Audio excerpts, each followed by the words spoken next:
रात के स्याह अंधेरे में जहां सरहद की खामोशी मौत की आहट लिए घूम रही थी, अरमान के अंदर तूफानों का शोर मचा था। उसकी आंखों में एक पिता की बेचैनी, एक पति का दर्द और एक वकील का दृढ़ संकल्प था। पुलिस की गाड़ियां, फ्लैशलाइट्स और रेडियो की फुसफुसाहट, सब कुछ एक धुंध जैसा था। सिर्फ एक ही चेहरा उसकी नजरों के सामने घूम रहा था, मायरा। और उसके बाद अभीरा की बेबस आंखें, जो जेल की सलाखों से भी उम्मीद की किरण तलाश रही थीं। आज उन दोनों की किस्मत का फैसला होना था। दूर से आती ट्रक की धीमी भारी आवाज ने अरमान के दिल की धड़कन और तेज कर दी। ये सिर्फ एक ट्रक नहीं था, ये मायरा की वापसी का रथ था, या शायद एक और दिल दहला देने वाला अध्याय। ट्रक रुका। धुएं और धूल के गुबार में से कुछ लोग ढोल नगाड़े के साथ निकले, गणपति विसर्जन का दिखावा करते हुए। ये नकाबपोश खेल था जो मासूमियत की आड़ में शैतानियत छुपा रहा था। गणपति बप्पा मोरया! एक गुंडा चिल्लाया, लेकिन उसकी आवाज में एक अजीब सा डर था। उसने अपने साथी से कांपती हुई आवाज में कहा, हम बप्पा के नाम पर ये कैसा पाप कर रहे हैं, वो सब देख रहे हैं भाई। उसका साथी उसे चुप करा देता है। अरमान की नजरों ने तुरंत ट्रक के नंबर को पकड़ लिया। अभीरा की जानकारी बिल्कुल सही थी। चलो, अरमान ने इंस्पेक्टर को इशारा किया। पुलिस वाले बिजली की तेजी से ट्रक की तरफ बढ़े। गुंडों में हड़बड़ी मच गई। एक ने बहाना बनाया, अब अरे क्या हुआ साहब, हम विसर्जन के लिए लेट हो रहे हैं। अरमान की आंखें लाल थीं।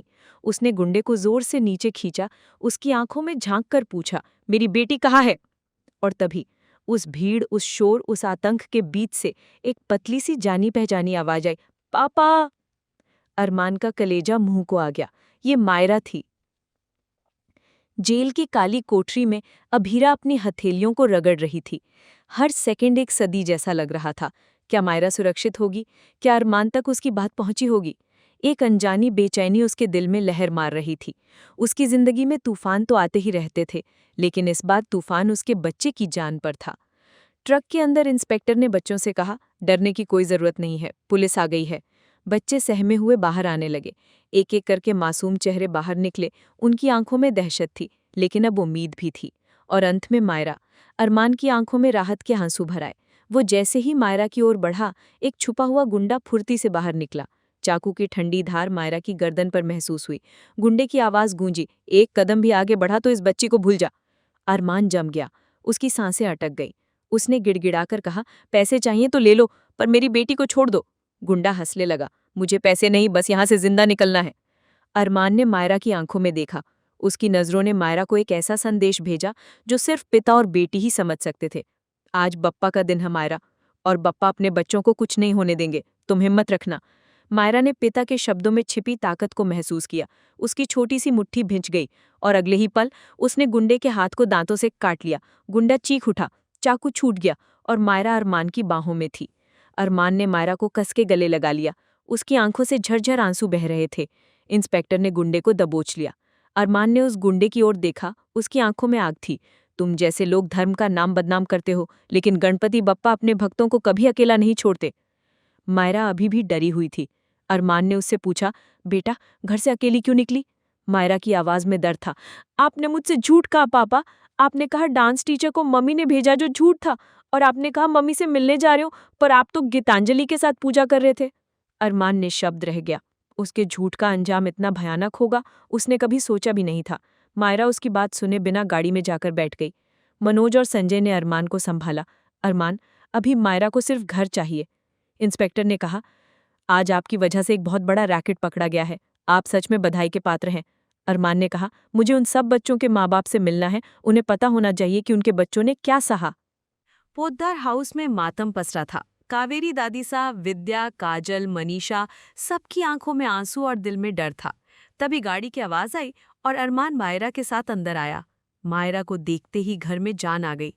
कावेरी दादी सा ने मायरा को कसकर गले लगाया। मेरी बच्ची, मैं कितनी डर गई थी।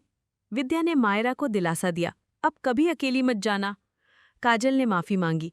गीतांजलि ने मायरा की नजर उतारी और उसके कान में धीरे से कहा, पता है आप अपनी माँ को कितना मिस कर रही हो, पर पापा कोशिश कर रहे हैं, उन पर भरोसा रखो।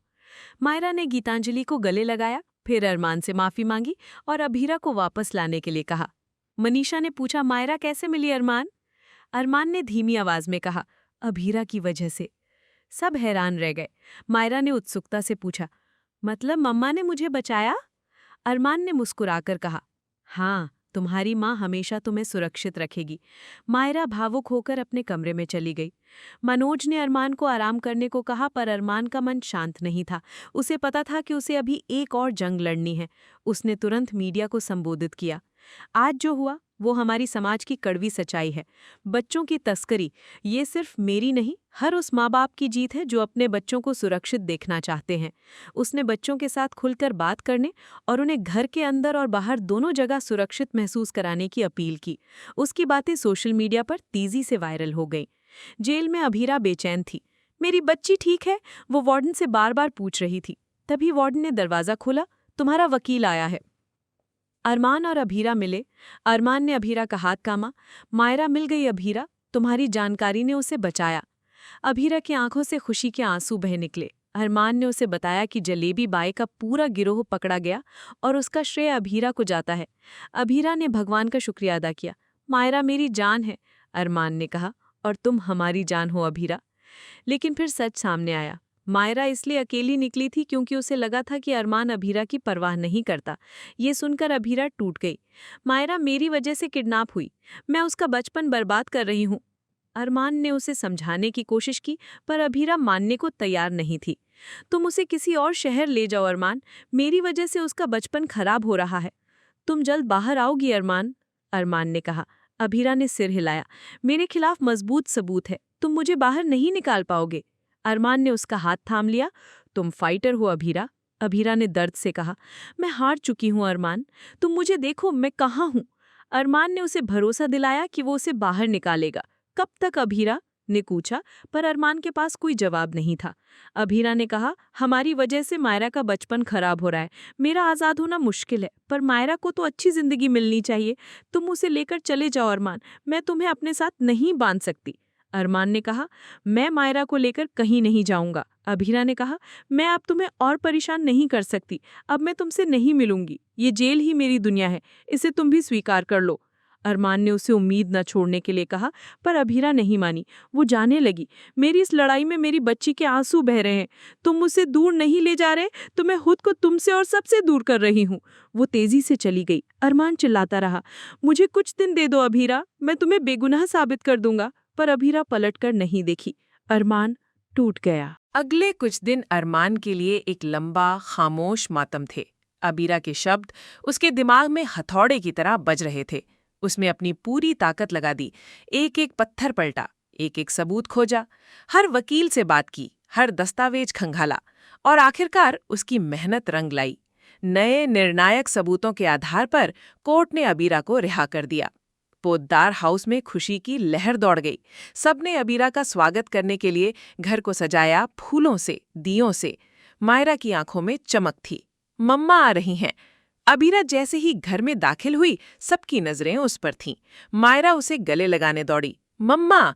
लेकिन तभी अबीरा ने कुछ ऐसा किया जिसने सबके दिल को दहला दिया। वो मायरा की ओर बढ़ी, एक पल रुकी और फिर अचानक वहां से भाग खड़ी हुई, जैसे कोई भूत उसका पीछा कर रहा हो। अरमान हैरान रह गया। अबीरा, रुको! वो उसके पीछे भागा। अबीरा तेजी से सीढ़ियों की तरफ भागी, उसके पैर लड़खड़ाए और वो फिसल गई। मम्मा! मायरा की चीख पूरे घर में गूंज उठी। अबीरा को मामूली चोटें आईं, पर उसकी खामोशी सबसे ज्यादा डरावनी थी। वो किसी से बात नहीं कर रही थी, किसी को अपने पास नहीं आने दे रही थी। उसकी आंखें खाली थीं, जैसे कोई गहरा अदृश्य घाव उसे अंदर से खोखला कर रहा हो। दादी सा को कुछ अटपटा लगा। उन्हें लगा कि इस खामोशी के पीछे कुछ गहरा राज है। उन्होंने अपनी जासूसी शुरू कर दी। एक दिन उन्होंने अबीरा के कमरे से गीतांजलि की फुसफुसाहट सुनी। गीतांजलि कह रही थी, मुझे पता है कि ये सब तुम इसलिए कर रही हो क्योंकि हमारी बात हुई थी ना पुलिस स्टेशन में कि मैं ही हूं जो मायरा को बचा सकती हूं, और तुम जब भी अरमान और इस परिवार के करीब रहोगी, तुम सिर्फ बदनसीबी ही लेकर आओगी। दादी सा के कान खड़े हो गए। ये गीतांजलि की काली साजिश थी। वो अबीरा की मानसिक हालत का फायदा उठाकर उसे बरगला रही थी। अबीरा रोते हुए कह रही थी, मैं जल्दी अपने परिवार से दूर चली जाऊंगी, मुझे कुछ और वक्त उनके साथ बिताने दो। आप सही कहती हैं, मैं सिर्फ परेशानियां लेकर आई हूं। गीतांजलि ने उसके दिलो दिमाग में ये जहर भर दिया था कि वो जब जब अरमान और मायरा के करीब रहेगी, उनके जीवन में सिर्फ मुश्किलें आएंगी। गीतांजलि ने यहाँ तक कह दिया कि जब तक तुम इसकी जिंदगी में नहीं आई थी, मायरा भी सही थी और अरमान भी सही था। अब हमारी शादी हो चुकी है और मायरा को एक खुशहाल परिवार चाहिए जो सिर्फ हम दे सकते हैं, तुम नहीं। दादी सादी ये पूरी बातचीत अपने फोन में रिकॉर्ड कर ली। घर के बाकी सदस्य अबीरा को खुश करने की कोशिश कर रहे थे, पर वो अपनी खामोशी नहीं तोड़ रही थी। अंततः उसने घर छोड़ने का फैसला कर लिया। अबीरा जैसे ही दहलीज पार करने वाली थी, दादी सा ने उसे रोक लिया। अबीरा, तुम जाना चाहती हो जा सकती हो, पर उससे पहले मैं एक सच बताना चाहती हूँ। दादी सा ने मनीषा और मनोज की मदद से वो रिकॉर्डिंग चलाई। वीडियो में गीतांजलि की काली साजिश खुलकर सामने आई। सबने उसे देखा और सबके चेहरे पर गुस्सा और हैरानी थी। अरमान का खून खौल उठा। उसने गीतांजलि को एक जोरदार थप्पड़ मारा। मैंने तुमसे वादा किया था कि मैं तुम्हें अकेला नहीं छोड़ूंगा, पर तुमने तो एक माँ बेटी को हमेशा के लिए अलग करने की कोशिश की। मायरा भी गीतांजलि से नफरत करने लगी। तभी दादू भी वहां आ गए और उन्होंने कहा, अरमान, गीतांजलि ने तुम्हें भी इसी तरह से फंसाया था। उसने तुम्हें भी इमोशनल ब्लैकमेल किया था। ये उसका नाटक था अरमान, और उसने यही खेल अबीरा के दिमाग के साथ खेला है। दादू ने पूरे परिवार से गीतांजलि की हरकतों के लिए माफी मांगी। अबीरा स्तब्ध रह गई। उसे विश्वास नहीं हो रहा था कि गीतांजलि इतना बड़ा खेल खेल सकती है। वो गीतांजलि की तरफ बढ़ी, अपना हाथ उठाने की कोशिश की, पर तभी सदमे से बेहोश होकर गिर पड़ी। सब गीतांजलि पर बरस पड़े। दादू ने उसका हाथ पकड़ा और उसे घर से बाहर निकाल दिया। तुम्हें इस घर में रहने का कोई अधिकार नहीं, उन्होंने गरजते हुए कहा। घर में डॉक्टर को बुलाया गया, जो अबीरा को देखने आया। अबीरा को होश आया। उसकी आंखें अब उतनी खाली नहीं थीं, उनमें एक अजीब सी चमक थी, गुस्से की, धोखे के एहसास की। डॉक्टर ने बताया कि उसे गहरा मानसिक आघात लगा है और उसे प्यार, सहारे और समय की जरूरत है। अरमान उसके पास बैठा था, उसके हाथ में मायरा का हाथ था। दादी सा, जो हमेशा सख्त रही थीं, आज अबीरा के बिस्तर के पास बैठी थीं। उन्होंने अबीरा का हाथ थामा। बेटा, मुझे माफ कर दे, मैंने हमेशा तुझे गलत समझा। अबीरा ने हल्की सी मुस्कान दी। मायरा अपनी मम्मा के पास आई और उसका माथा चूमा। मम्मा, आप ठीक हो जाओगी ना, हम सब आपके साथ हैं। मायरा की मासूमियत ने अबीरा के हृदय के जमे हुए बर्फ को पिघलाना शुरू कर दिया। अरमान समझ गया कि मायरा ही अबीरा की सबसे बड़ी औषधि है। गीतांजलि के जाने के बाद पोद्दार हाउस में एक अजीब सी शांति थी, लेकिन अब वो शांति सकारात्मक थी। अरमान ने गीतांजलि से तलाक के लिए फाइल कर दिया। ये एक दर्दनाक लेकिन जरूरी फैसला था। धीरे धीरे मायरा की निस्वार्थ कोशिशों और अरमान के अटूट प्यार ने अबीरा के जख्मों पर मरहम लगाया। मायरा हर दिन अबीरा के साथ वक्त बिताती, उसे स्कूल की बातें बताती, अपनी ड्राइंग्स दिखाती। अरमान भी उसके साथ बैठकर पुरानी यादें ताज़ा करता, उसे अपने कॉलेज के दिनों की कहानियां सुनाता। एक दिन मायरा ने अबीरा से कहा, मम्मा आप तो सुपर हीरो हो ना, आपने मुझे बचाया, आप सबसे अच्छी मम्मा हूँ। मायरा के इन शब्दों ने अबीरा की चुप्पी तोड़ दी। उसकी आंखों से आंसू बह निकले। उसने मायरा को कसकर गले लगा लिया, मेरी बच्ची, मेरी जान। अरमान ने राहत की सांस ली। अबीरा फिर से बात कर रही थी। उसने अरमान को बताया कि कैसे गीतांजलि ने उसे डराया था, कैसे उसके दिमाग में जहर घोला था। उसने कहा कि मैं सिर्फ तुम्हारे और मायरा के लिए बदनसीबी लाऊंगी। उसने कहा कि तुम दोनों मुझसे दूर ही खुश रहोगे। अरमान ने अबीरा का हाथ कसकर पकड़ा। अबीरा, कोई तुम्हें हमसे अलग नहीं कर सकता। हम एक परिवार है और हमारा रिश्ता किसी के बहकावे से टूटने वाला नहीं है। पुत्तार परिवार ने भी अबीरा को खुले दिल से स्वीकार कर लिया। कावेरी दादी सा ने उसे आशीर्वाद दिया। विद्या और काजल ने उसे गले लगाया। घर में फिर से खुशी का माहौल लौटने लगा। अबीरा अभी भी मानसिक रूप से पूरी तरह ठीक नहीं थी। उसे अभी भी गीतांजलि के शब्द कभी कभी परेशान करते थे। अरमान ने इस डर से बाहर निकलने का फैसला किया। वो अबीरा और मायरा को एक छोटे से गांव ले गया, जहां उन्होंने कुछ दिन बिताए। वहां अबीरा ने गांव के बच्चों के साथ वक्त बिताया, उन्हें पढ़ाया, उनके साथ खेला। इस दौरान उसने महसूस किया कि उसका जीवन अभी भी मूल्यवान है और वो दूसरों के लिए एक प्रेरणा बन सकती है। एक शाम जब वे तीनों कैंप फायर के पास बैठे थे, अरमान ने अबीरा का हाथ पकड़ा और कहा, अबीरा, हमने बहुत कुछ सहा है। हमारे रिश्ते ने कई तूफानों का सामना किया है, पर हर तूफान ने हमें और मजबूत बनाया है। मैं तुम्हें कभी नहीं छोड़ूंगा और हम तीनों हमेशा साथ रहेंगे। मायरा ने भी अबीरा को गले लगा लिया। मम्मा, हम कभी अलग नहीं होंगे। अबीरा ने अरमान और मायरा को देखा। उसकी आंखों में प्यार, कृतज्ञता और एक नई उम्मीद थी। उसने अपने अंदर की सारी नकारात्मकता को दूर कर दिया। उसे एहसास हुआ कि प्यार और विश्वास से बड़ी कोई ताकत नहीं है। अभीरा और अरमान वेकेशन से लौटकर पोद्दार हाउस आए, लेकिन इस बार वे पूरी तरह से बदल चुके थे। अभीरा के चेहरे पर आत्मविश्वास की चमक थी। वो अब किसी से कतरा नहीं रही थी, बल्कि हर चुनौती का सामना करने के लिए तैयार थी। पोद्दार परिवार ने उनका गर्मजोशी से स्वागत किया। दादीसा ने अभीरा से कहा, बेटा मुझे माफ कर देना, मैंने तुम्हें हमेशा गलत समझा। तुमने मुझे सिखाया कि रिश्ता खून का नहीं दिल का होता है। अभीरा ने दादीसा का हाथ थामा। दादीसा, जो हुआ उसे भूल जाते हैं। अब हम सब एक परिवार हैं और अब हमारा रिश्ता टूटे शीशे जैसा नहीं बल्कि हीरे जैसा मजबूत है। अरमान और अभीरा ने अपने रिश्ते को एक नई शुरुआत देने का फैसला किया। उन्होंने एक दूसरे के साथ फिर से शादी करने का फैसला किया, लेकिन इस बार ये सिर्फ एक रीति रिवाज नहीं था, ये उनके प्यार, उनके विश्वास और उनके संघर्षों का प्रतीक था। एक छोटा सा समारोह आयोजित किया गया, जिसमें सिर्फ परिवार के सदस्य और कुछ करीबी दोस्त शामिल हुए। मायरा सबसे ज्यादा खुश थी। उसने अपनी मम्मा और पापा को फिर से साथ देखकर